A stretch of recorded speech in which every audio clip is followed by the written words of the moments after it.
Saya Tutu. Cerita ini dimulai tahun 89 pertengahan.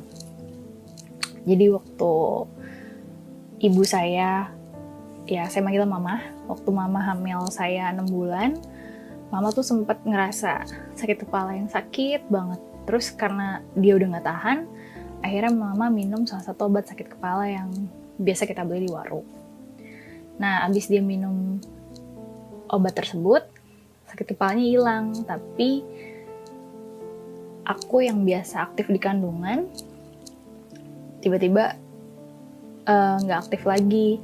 Terus mama bingung kan, karena mama bingung dan khawatir, mama telepon papa.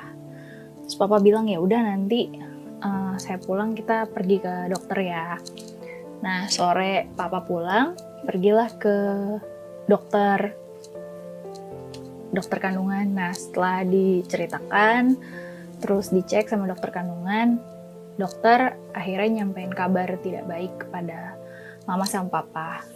Ibu bapak, saya mohon maaf, tapi janin yang ada dalam kandungan ibu sudah meninggal, detak jantungnya sudah berhenti. Saya turut berduka cita.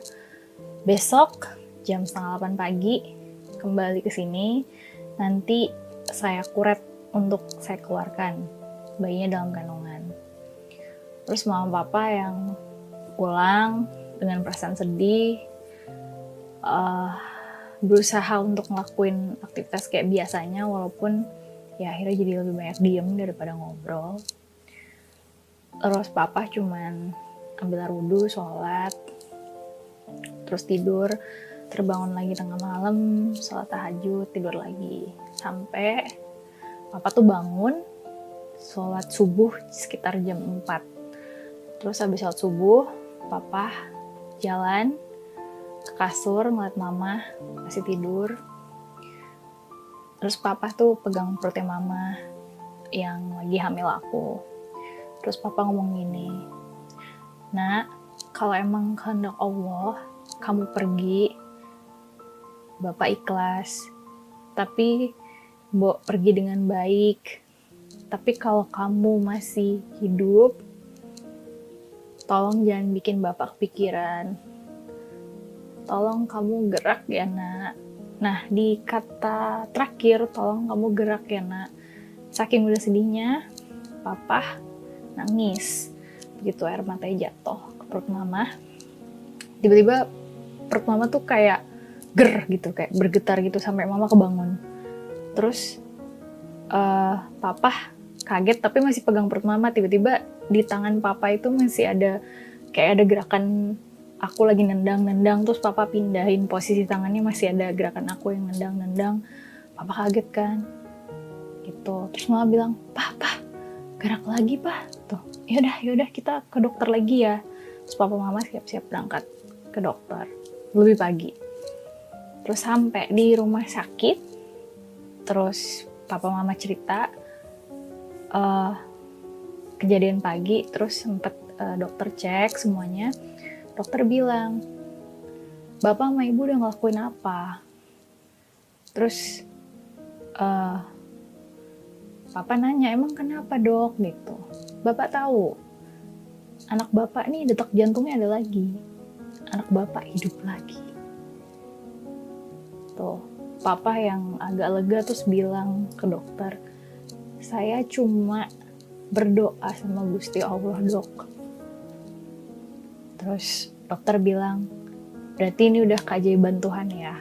Ya udah, saya kasih resep untuk vitamin sama penguat janin dikonsumsi sama ibu. "Ibu tolong jangan minum obat sembarangan lagi. Kalau emang ngerasa kurang sehat datang ke sini, saya kasih resep obat." Terus pulang. 2 bulan setelah kejadian itu aku lahir. Nah aku lahir pas banget waktu aku lahir kan mama papa ngekos. Pindahlah, dapet rumah cukup besar di pinggir jalan dengan harga kontrak yang miring banget waktu itu, di saat itu. Terus mama pindah, udah bayar 2 tahun. Nah pas baru pindah ke rumah itu, aku nih yang kalau kata mama ya, aku bukan tipe anak bayi yang rewel, bukan tipe yang nangis, suka nangis-nangis. Tiba-tiba tuh tiap malam waktu usia 2 bulan tuh di rumah itu sering banget suka nangis, terus badannya demam, terus kalau disusuin sama mama nggak mau, sampai akhirnya tuh ubun-ubun tuh jadi cekung gitu, sama makin kurus dan makin pucat. Sempat mama bawa ke dokter pun dokter bilang aku nggak sakit, aku sehat-sehat aja. Nah, mama tuh udah bingung banget deh, udah khawatir, sampai di suatu siang jam 1 telepon berdering. Ternyata yang telepon kakek. Terus, Assalamualaikum, kakek bilang. Waalaikumsalam ya, gitu. Apa kabar, Li? Aku baik ya, cuman Tutu lagi sakit. Oh, sakit apa? Kata kakek. Terus mama cerita kronologisnya. Terus kakek bilang, ya udah, nanti aku habis asar, aku berangkat ke rumahmu ya, gitu. Nengokin Tutu. Kebetulan kakek ini dia saat itu bekerja jadi camat di luar kota, gitu. Terus sore menuju maghrib datang kakek sampai rumah. Assalamualaikum, waalaikumsalam ya, gitu. Ketemu mama. Mana Tutunya? Kata kakek, ada ya di kamar sama Mbak. Mbak ini maksudnya asisten rumah tangganya mama, gitu. Masuk kamar, kakek lihat aku lagi digendong sama Mbak. Terus, sini Mbak, gitu. Akhirnya Mbak kasih aku sama kakek, aku digendong sekitar 5 menit. Digendong, terus habis itu nggak lama azan tuh maghrib. Terus kakek kasih aku ke Mbak, gendong dulu ya, aku mau sholat, kayak gitu. Oh iya. Terus akhirnya kakek sholat maghrib.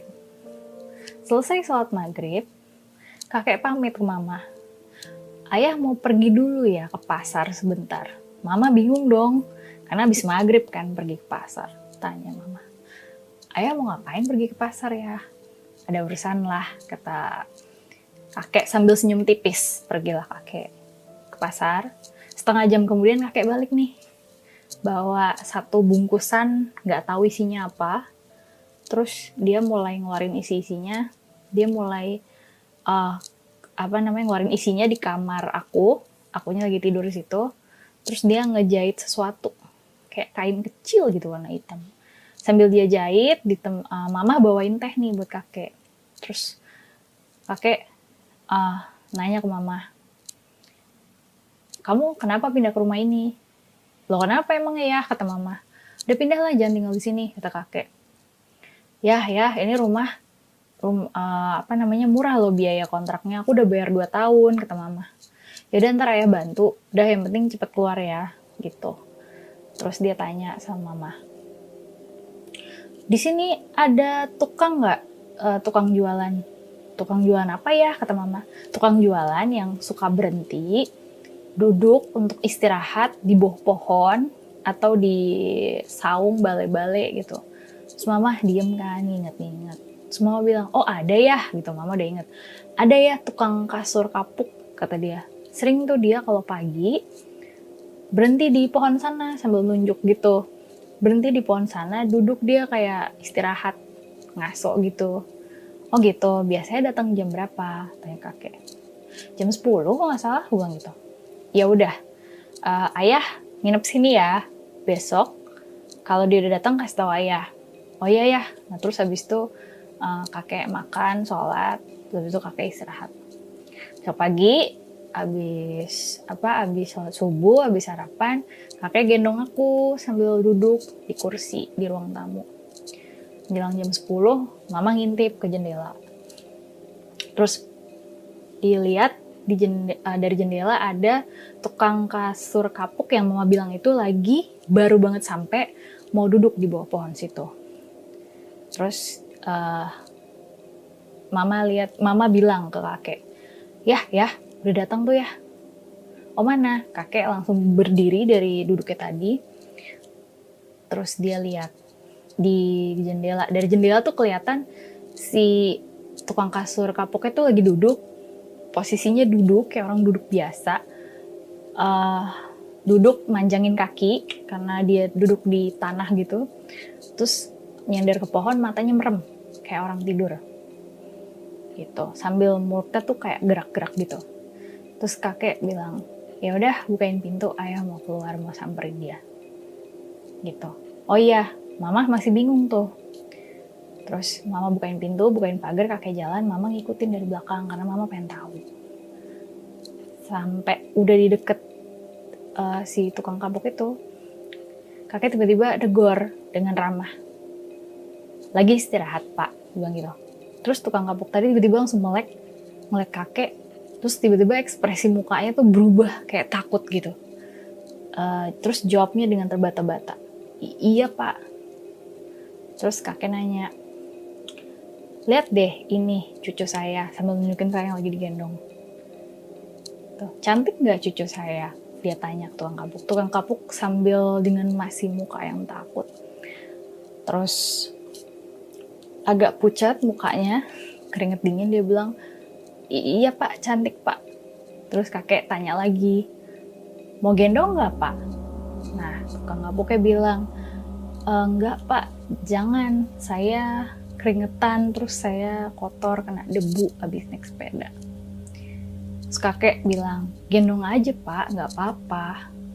Enggak pak, enggak gitu. Terus kakek ekspresi mukanya itu berubah, gendong nggak? Dengan muka yang galak. Terus kakek ngelakuin sesuatu, tiba-tiba tukang kapuknya jatuh ke tanah, gelepar-gelepar kayak orang epilepsi. Mama yang kaget langsung deketin kakek. Ya, kenapa orangnya ya? Terus kakek bilang, kamu tahu orang ini siapa? Mama bilang, tukang kapuk kan ya? Terus kakek bilang, bukan, ini tuh Palasik. Mama yang kaget langsung ngomong, astagfirullahalazim gitu. Iya, Palasik. Dia yang nyedot darahnya Tutu, sampai Tutu kurus kayak gini. Gitu. Kamu tahu nggak? Sebelum ayah telepon, ayah pas sholat zuhur, di sujud terakhir ayah lihat ada Tutu di sajadah lagi nangis, mukanya pucat. Makanya ayah telepon. Udah perasaan ayah udah gak enak gitu. Ternyata ini dia penyebabnya gitu. Terus kakek ngasih aku ke mama, bilang, dah bawa Tutunya ke dalam ya, kata dia gitu. Oh iya ya, mama bawa aku ke dalam rumah, terus ngasih ke mbak tolong pegang ya, ibu mau keluar. Oh iya gitu, mbaknya langsung gendong aku bawa ke kamar, mama keluar lagi karena mama pengen tahu. Orang-orang banyak yang berseliweran, kebetulan itu karena di pinggir jalan besar, ngeliatin si Palasik ini tadi masih gelepar-gelepar, masih kayak orang epilepsi. Ada yang nanya ke kakek saya, kenapa pak? Oh nggak apa-apa, udah jalan aja. Terus sekitar sudah 30 menit kemudian, tukang kapuknya tadi udah berhenti gelepar-gelepar, dia duduk, dia nyender lagi di pohon. Terus kakek bilang ke Palasik kayak gini, sekarang kamu kembali ke rumah kamu, jangan pernah ada di sekitar sini lagi untuk ganggu cucu saya atau bayi-bayi lain di sekitar sini. Kalau masih di sini, tahu akibatnya ya, kata kakek gitu. Terus dia yang kayak pucat, takut, dia bilang, iya pak, saya minta maaf pak, minta maaf. Dia minta maaf itu sampai tangannya dilipat ke depan gitu, minta maaf gitu. Sampai iya maaf pak gitu. Tangannya disatuin ke depan, maaf, bukan dilipat ke depan. Maaf ya pak. Terus akhirnya dia buru-buru berdiri, ambil sepedanya langsung pergi gitu. Buru-buru pergi. Terus mama bilang, itu Palasik ya gitu. Iya, kata kakek. Dia tuh pasti nyium baunya Tutu pas kamu baru pindah, kata kakek. Terus kakek bilang, sebenarnya ayah kasihan sama Palasik itu. Terus mama bilang, kenapa kasihan ya gitu? Iya, Palasik itu kan kalau cerita orang dulu kan dia tuh manusia dikutuk, kata dia, karena pernah bikin salah, kata dia. Terus dikutuknya harus nyedot darah bayi. Nah kalau dia tuh selalu turun dari rumahnya di tengah hutan, dia selalu keluar itu untuk nyari mangsa. Nah kalau dia nggak dapet, dia terpaksa akan nyedot darah anaknya sendiri. Oh gitu ya, iya. Kasihan sebenarnya kata kakek. Tapi ya udahlah kata kakek gitu, udah kau abis ini pindah ya, kata kakek sambil masuk ke dalam. Dah yuk masuk ke dalam. Terus mama bilang, kenapa ya? Jangan kau tinggal di rumah ini, kata dia, cari rumah lain ya. Nah ternyata kenapa kakek nyuruh pergi dari rumah itu, karena rumah itu juga ada ceritanya sendiri. Dan ternyata kakek ini, dia itu dulu keturunan, jadi orang tuanya atau kakeknya kakek tuh ya saat itu orang-orang yang dikasih kelebihan lah sama Allah, yang bisa untuk membantu meminimalisasi hal-hal yang nggak non medis lah, seperti ini contohnya, seperti yang terjadi sama aku. Jadi mungkin alasan aku bisa sensitif sama mereka-mereka yang tak kasat mata ini karena satu, aku pernah meninggal hidup lagi atau mati suri dalam kandungan. Aku nggak tahu apakah ini pernah ada, cuman aku ngalamin waktu bayi, kata mama. Oke, habis ini mungkin aku akan cerita pengalaman aku, pengalaman mama yang ternyata banyak banget bersinggungan sama mereka-mereka yang udah diceritain beberapa. Nanti aku akan ceritain di sini, dan cerita aku juga beberapa selain taksi online aku akan cerita juga. Makasih udah mau dengerin. Aku mohon maaf kalau cerita yang ini aku agak panjang, mungkin sedikit bertele-tele. Semoga terhibur. Assalamualaikum.